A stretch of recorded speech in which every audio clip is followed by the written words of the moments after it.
निकल जाओ इस जंगल से। तुम्हारे जैसे जानवर इस जंगल को बर्बाद कर देंगे। इस जंगल को तुम्हारी कोई जरूरत नहीं है। मुझे जंगल से निकाल तो रहे हो, मगर मेरी बात याद रखना, जल्द ही वो इस जंगल में आएगा और पूरे जंगल को खत्म कर देगा। खूनी लकड़बग्घे की दहशत। अरे अरे, बहुत रात हो गई है। अब तक मुझे घर पहुंच जाना चाहिए था, मगर न जाने कैसे देर हो गई। खैर, अब घर जाना ही होगा जैसे तैसे। भेड़िया चला ही जा रहा था, मगर उसे मालूम नहीं था उसके पीछे भी कोई चल रहा है। झाड़ियों के लगातार आवाज से भेड़िया थोड़ा रुका और पीछे मुड़ा। कौन है? झाड़ियों में कोई है क्या? मेरी आवाज सुनाई दे रही है? कोई है? मगर कोई आवाज नहीं आई। वो फिर दोबारा चलने लगा, मगर वो परछाई उसके पीछे पीछे ही चल रही थी। भेड़िया फिर रुका और पीछे मुड़ा ही था कि उसे परछाई ने उस पर हमला कर दिया और भेड़िए की चीख जंगल में गूंज उठी। जंगल में कुछ जानवर कहानी सुनने के लिए एक लकड़बग्घे के पास आए हुए थे। वो जंगल का बुजुर्ग और बहुत ही समझदार जानवर था, जिसके कारण सब उसका खूब सम्मान करते थे। आज कोई बढ़िया कहानी सुनाओ बाबा जी, जिसे सुन के एकदम रोंगटे खड़े हो जाएं। कोई बवाल कहानी होनी चाहिए। ऐसी बात है तो एक कहानी सुनो। एक समय की बात है, जंगल में एक दानव की दहशत थी। वो दानव जंगल के जानवरों का खून पी जाता था। किसी को समझ नहीं आता कि वो कौन है। बस उसके निशान ही रहते थे जो जानवरों के गर्दन पर बन जाते थे। तभी एक भालू भागते हुए उनके बीच आ पहुंचा। अरे सभी लोग चलो, नदी के किनारे एक भेड़िए की लाश मिली है। किसी ने उसके गर्दन पर दांत गाड़ के उसका खून पी लिया है, लेकिन उसके शरीर को कुछ नहीं किया है। सभी नदी किनारे पहुंचे। भेड़िया मृत पड़ा था।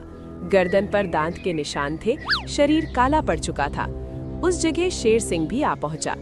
ये किसका काम हो सकता है? भला भेड़िए को किसने मारा होगा? अगर मारा भी तो इसके शरीर को क्यों नहीं खाया?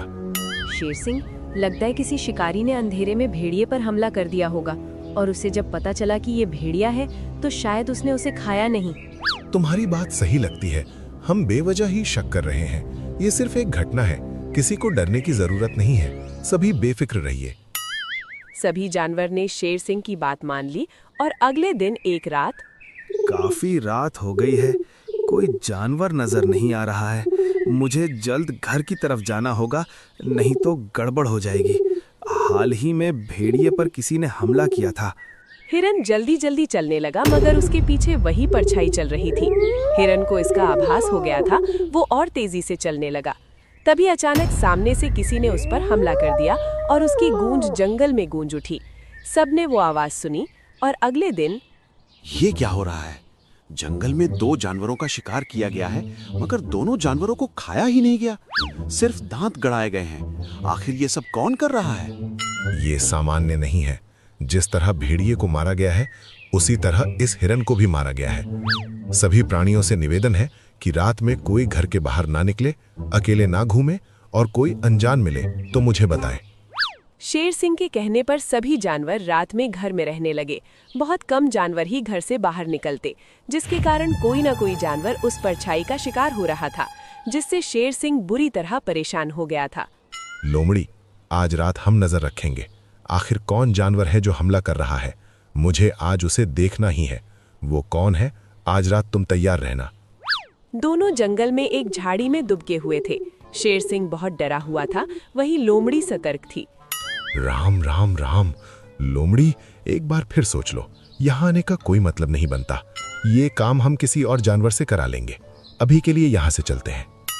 आप एक नंबर के फट्टू हैं। आप जंगल के राजा हैं। राजा वाला जिगरा भी रखिए। थोड़ी देर छुपकर देखते हैं, जरूर कोई ना कोई आएगा। वहीं दूसरी तरफ झाड़ियों में गधा प्रसाद भी छुपा हुआ था। उसकी नजर शेर सिंह और लोमड़ी पर चली गई थी। अरे वाह, शेर सिंह को हमारी कितनी चिंता है। उस राक्षस को पकड़ने के लिए खुद आए हैं। तभी जंगल में एक गुर्राहट आई। तीनों सतर्क हो गए। उनके सामने से एक लकड़बग्घा गुजर रहा था। देखने में बहुत ही भयानक लग रहा था, मानो वो किसी का भी शिकार कर सकता है। तीनों उसका पीछा करने लगे, लेकिन तब तक लकड़बग्घे ने किसी का शिकार कर लिया था, जिससे वो और भयानक दिखाई दे रहा था। तभी उसने पीछे मुड़कर शेर की तरफ देखा। उसे देखकर दोनों बहुत डर गए। महाराज भागिए भागिए। मगर शेर सिंह लकड़बग्घे को देखकर बेहोश हो गया था। लोमड़ी ने ये देखा तो उसने शेर सिंह को छोड़कर दौड़ लगा दी, मगर गधा रुका रहा। लकड़बग्घा उठा और आगे चलने लगा। पीछे पीछे गधा भी जाने लगा। एक जगह दोनों रुक गए और एक सियार लकड़बग्घे के पास आया और कुछ मांस के टुकड़े दिए और बात करने लगा। ये सियार से क्या बात कर रहा है और ये लकड़बग्घा आखिर इस पर हमला क्यों नहीं कर रहा है? एक मिनट, इस सियार को मैंने कहीं तो देखा है। मैंने इसके बारे में कोई तो कुछ सुना था। तभी लकड़बग्घा और सियार वहाँ से चले जाते हैं और अगले दिन गधा कुछ सबूत जुटाने शेर सिंह के पास जाता है। क्या हुआ शेर सिंह, तुम्हारी तबीयत ठीक नहीं लग रही है? कुछ ऐसा वैसा नहीं तो देख लिया? अरे नहीं नहीं, मुझे बस थोड़ा बुखार हो गया है। तुम बताओ यहाँ क्या करने आए हो? कुछ काम था क्या? कुछ खास नहीं, मुझे आपसे एक बात जाननी थी। क्या कभी इस जंगल में सियार रहता था? क्या कभी सियार और लकड़बग्घे की में दोस्ती की कहानी थी? हाँ, इस जंगल में करीब 10 साल पहले 2 दोस्त रहते थे। सियार और आज जो तुम्हें कहानी सुनाता है वो लकड़बग्घा में दोस्ती थी। दोनों जंगल को कहानी सुनाते थे, लेकिन सियार की कहानियां किसी को पसंद नहीं आती थी। अच्छा, फिर ऐसा क्या हुआ कि आज लकड़बग्घा अकेला रहता है? मुझे अच्छे से याद नहीं है, लेकिन इतना याद है कि उसने जंगल छोड़ दिया और जंगल छोड़ते हुए उसने कहा था कि जंगल में खूनी लकड़बग्घा आएगा जो किसी को नहीं छोड़ेगा। लेकिन मुझे लगता है कि सियार सच कर रहा था। कल मैंने एक लकड़बग्घे को रात में घूमते देखा। बहुत ही खतरनाक दिखाई दे रहा था। मुझे तो उस पर शक है। अच्छा, तो फिर उस लकड़बग्घे को पकड़ना चाहिए ताकि वो किसी पर हमला ना कर सके। लेकिन तुम बाहर मत निकलो, ये काम बहादुरों का है, तुम्हें खतरा हो सकता है। नहीं, बिना सबूत के किसी पर इल्जाम नहीं लगाया जा सकता शेर सिंह। मेरी एक राय है, आप जंगल में ऐलान कर दीजिए कि वो राक्षस लकड़बग्घे जैसा दिखाई देता है। जो भी इस राक्षस को देखे तुरंत सूचना दी जाए ताकि बाकी जान बचाई जा सके। शेर सिंह ने ऐसा ही ऐलान करवा दिया, जिससे सभी जानवर बूढ़े लकड़बग्घे पर ही शक करने लगे, जिसकी वजह से अब उसके पास कोई कहानी सुनने नहीं जाता था। मैंने ऐलान कर दिया है, अब कोई लकड़बग्घे के पास कहानी सुनने नहीं जाता। अब क्या करना चाहिए? आज रात आप उस पर नजर रखिए। वो किस किस पर हमला करता है और क्या क्या खाता है और किससे मिलता है। रात हुई और शेर सिंह लकड़बग्घे पर नजर रख रहा था। उधर गधा भी सियार के ऊपर नजर टिकाए बैठा था। आज तो जान कर रहूंगा कि ये सियार और लकड़बग्घे की क्या चाल है। आखिर दोनों उस रात क्या बात कर रहे थे? राम राम राम राम, होशियारी मारकर बहुत बड़ी गलती कर दी। न जाने ये लकड़बग्घा कब दानव बन जाए और कब हमला कर दे। क्या भरोसा, मुझे चौकन्ना रहना चाहिए। तभी लकड़बग्घे ने कुछ खाना खाया। उसे खाते ही लकड़बग्घे का स्वभाव बदल गया। वो जोर जोर से आवाज निकालने लगा और उसने मुड़कर शेर सिंह की तरफ देखा और झपट पड़ा। मारे डर से शेर सिंह भाग खड़ा हुआ। आगे आगे शेर सिंह और पीछे पीछे लकड़बग्घा। काफी देर से चल रहा हूँ। सियार ने कोई ऐसी गलती नहीं की जिससे ये पता चल जाए कि आखिर ये दोनों ये सब क्यों और कैसे करवा रहे हैं। आखिर इनका मकसद क्या है? काफी देर गुजर गए मगर कुछ हुआ ही नहीं। सियार आराम से जंगल के बाहर चला गया। गधे, मैंने देखा कि लकड़बग्घे ने जैसे ही खाना खाया वो आक्रामक हो गया। उसने तुरंत मुझे देख लिया जबकि मैं छुपा हुआ था। फिर वो मुझे मारने के लिए दौड़ा। किसी तरह मैं जान बचाकर निकल आया हूँ। अच्छा, तो वो खाना खाने के बाद आक्रामक हो जाता है। मगर कैसे ये संभव है कि कोई खाने के बाद राक्षस बन जाए? मुझे दोनों का पीछा करना चाहिए ताकि कुछ सबूत मिल सके। रात में गधा सियार का पीछा करने लगा। उसने देखा कि सियार गांव के एक इलाके में जा रहा है जहां कुछ कचरा कूड़ा गिरा हुआ है। वहां से उसने नीली थैली उठाई और वापस आ गया। ये आखिर करना क्या चाहता है? थोड़ा और पूछा करता हूँ। सियार चुपके से लकड़बग्घे की गुफा में जाता है और वो नीली थैली में जो रसायन है उसे डाल देता है और आराम से बाहर आ जाता है। आखिर उस रसायन में आखिर है क्या? वो क्या मिला रहा है? कहीं वही रसायन लकड़बग्घे को राक्षस तो नहीं बनाता? तभी लकड़बग्घा गुफा में आता है और अपना खाना खाता है जिसमें वही रसायन मिला हुआ था। फिर उसके बाद उसका हाव भाव बदल जाता है। वो भयानक दिखाई देता है और गुफा से बाहर निकल जाता है। अच्छा, तो इसके पीछे इस सियार का हाथ है। बहुत ही धूर्त सियार है। बेचारे लकड़बग्घे को बदनाम करने की कोशिश कर रहा है। कुछ न कुछ करना चाहिए ताकि उसका पर्दाफाश किया जा सके। अगले दिन सियार फिर कूड़े के पास जाता है और वही थैली लेकर आता है और लकड़बग्घे के खाने में मिला देता है। कुछ देर बाद लकड़बग्घा आता है और वो खाना खाता है। फिर उसका हाव भाव बदलने लगता है और भागते हुए गुफा से बाहर निकल जाता है। आज इसे दानव साबित करके इसको हमेशा के लिए जंगल से बाहर करवा दूंगा और मुझे जो झूठा बोलकर जंगल से बाहर करवाया था दोबारा इस जंगल में आ जाऊंगा। तभी लकड़बग्घा सियार के पीछे आ जाता है। उसे देखकर सियार की हवा निकल जाती है। अरे यहाँ क्या कर रहा है? जा अपना शिकार कर, यहाँ खड़ा क्यों है? अरे जा जा, तुझे और काम के लिए बनाया है, यहाँ रुक कर क्या कर रहा है? चल भाग यहाँ से राक्षस लकड़बग्घा। लेकिन लकड़बग्घा सियार पर झपट पड़ता है और सियार डर के मारे भागने लगता है। आगे आगे सियार और पीछे पीछे लकड़बग्घा। वो भागते भागते जानवरों के समूहों के पास जा पहुंचता है।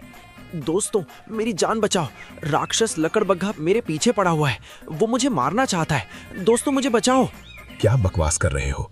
लकड़बग्घा तो बहुत शरीफ जानवर है, वो हमें कहानियां सुनाता रहता है। भला वो तुम पर हमला क्यों करेगा? मेरा यकीन करो भाई, वो दवाई पीने के बाद राक्षस हो जाता है। इसे किसी चीज की समझ नहीं रहती, वो खूनी लकड़बग्घा बन जाता है। दवाई? कैसी दवाई? तुम्हें कैसे पता कि वो दवाई पीकर राक्षस बन जाता है? तुम हमसे क्या छुपा रहे हो? साफ साफ बताओ, वरना हम लकड़बग्घे से तुम्हें नहीं बचाएंगे। सियार डर के मारे सब सच बोल देता है। मैं हर रात उसके खाने में एक नशीला नीला रसायन डालता था, जिसकी वजह से वो कोई भी जानवर कुछ देर के लिए पागल हो जाता है। उसे तुरंत जो भी बोला जाए वो भी करता है। फिर नशे का प्रभाव कम होने पर वो सामान्य हो जाता है और इसे कुछ भी याद नहीं रहता। मगर तुमने ये सब क्यों किया? आखिर ये सब करने की वजह क्या थी? तुम तो एक समय में लकड़बग्घे के खास दोस्त थे, तो तुमने ये सब क्यों किया? जब मैं उसके साथ रहता था तब प्राणी उसकी कहानी ज्यादा पसंद करते थे और मेरी कहानी कोई सुनना नहीं चाहता था। धीरे धीरे मेरे मन में उसके लिए ईर्ष्या बढ़ने लगी और मैंने उसे इस जंगल का सबसे अप्रिय जानवर बनाने के लिए एक योजना बनाई। और फिर मुझे नीले रसायन के बारे में पता चला और जानबूझकर जंगल छोड़ दिया ताकि कोई मुझ पर शक न कर सके। दुष्ट, मेरी कहानी तुमसे ज्यादा अच्छी थी। इसका मतलब ये तो नहीं कि तुम मुझे पागल बना दो, जंगल के प्राणियों को बेवजह मरवा दो, पूरे जंगल में अशांति फैला दो। आज मैं तुम्हें जीवित नहीं छोड़ूंगा। तुम मुझसे साफ साफ बात कैसे कर रहे हो? क्या तुम्हें दवाई का असर नहीं हुआ? लेकिन कैसे? क्योंकि मैंने दवाई बदल दी थी। मुझे तुम्हारे बारे में सब पता था, इसलिए मैंने जानबूझकर दवाई बदल दी। तुमने साधारण नीला रंग खाने में मिलाया ताकि तुम्हें हमारे नाटक का पता न चले। नाटक? इसका मतलब ये सब नाटक था? मगर नाटक की क्या जरूरत थी? ताकि तुम अपना गुनाह अपने जुबान से बताओ और सबको पता चले कि इन सब के पीछे तुम्हारा हाथ है। ये लकड़बग्घा निर्दोष है। आज मैं इसे जीवित नहीं छोड़ूंगा। इसने बहुत गंदा काम किया है, इसकी कोई सजा नहीं है। रुक जाओ लकड़बग्घे, माना कि इसने गलती की है, मगर तुम इसे मारकर और भी बहुत बड़ी गलती कर दोगे। जंगल के कानून अनुसार इसे कैद में डाला जाएगा ताकि सबको सबक मिले कि किसी का बुरा करने पर खुद का ही बुरा होता है। शेर सिंह सही कह रहा है। हमें नियम का पालन करना चाहिए, सियार को कैद में डालना चाहिए और हमें इस बात को भी मानना चाहिए कि बिना जांचे परखे किसी भी चीज पर विश्वास नहीं करना चाहिए। बिना जांचे परखे किसी भी चीज पर विश्वास नहीं करना चाहिए और ईर्ष्या में आकर किसी का बुरा करने वाले का अंत हमेशा बुरा ही होता है।